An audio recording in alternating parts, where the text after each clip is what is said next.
Hello everyone, కొంతమంది manufacturing industry start చేస్తారు. Products అనేది ఎక్స్పోర్ట్ చేస్తారు. ఈ ఆన్లైన్ ఆర్ ఆఫ్లైన్ అంటే సూపర్ మార్కెట్లో కానీ, ఫ్లిప్కార్ట్, అమెజాన్లో కానీ, లేదా సూపర్ మార్కెట్లో కానీ వాళ్ళ ప్రొడక్ట్స్ ఓన్ బ్రాండ్ మీద సేల్ చేస్తూ ఉంటారు.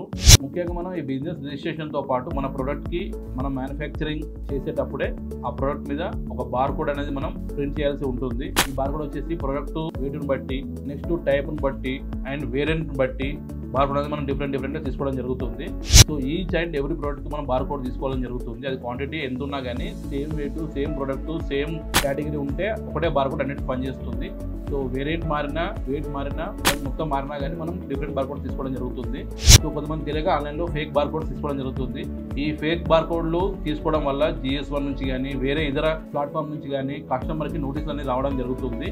సో ఇలా నోటీసు వచ్చినప్పుడు డిపార్ట్మెంట్ నుంచి వాళ్ళు మనకి లీగల్ అథారిటీ నుంచి పెనాల్టీ అనేది కూడా ఇవ్వడం జరుగుతుంది. 20,000 సంథింగ్, 30,000, 40,000 అట్లా ఉండడం జరుగుతుంది. సో మనకి తక్కువలో వచ్చేస్తుందని చెప్పి బార్ కోడ్ మనం తీసేసుకొని మన ప్రోడక్ట్ మనం వేసేసుకొని మ్యానుఫ్యాక్చర్ చేసి ట్రేడింగ్ చేసేస్తే ఫ్యూచర్లో మనకి నోటీస్ రావడం జరుగుతుంది. ఇలా చేసుకుంటూ పోతుంటే మన కంపెనీకి లీగల్ ఇష్యూస్ రావడం జరుగుతుందండి. సో లీగల్గా ఇష్యూస్ మనకు రావద్దు అనుకుంటే మనం రిజిస్టర్డ్ బార్ కోడ్లు మనం తీసుకుంటేనే మన ప్రోడక్ట్ అనేది ముందుకు వెళ్తుంది, మన బిజినెస్ కూడా ఈజీగా గ్రోత్ అవుతుంది. సో ఫేక్ బార్ కోడ్ని అవాయిడ్ చేయండి. 8-9 సిరీస్ 13-digit బార్ కోడ్లు మాత్రమే తీసుకుంటేనే మన బిజినెస్ అనేది ఎక్స్పాన్షన్ అవుతుంది. మనం అన్నింటిలో ఫ్లిప్కార్ట్, అమెజాన్లో మనం వ్యాలిడ్గా ఉంటాము. సో ఇలా మనం all over world bar code registration చేయడం జరుగుతుంది. సో మేము ఎక్స్ప్లెయిన్ చేసిన ఈ బార్ కోడ్ రిజిస్ట్రేషన్ మీకు రిక్వైర్మెంట్ ఉంటే కింద కాల్ చేయండి.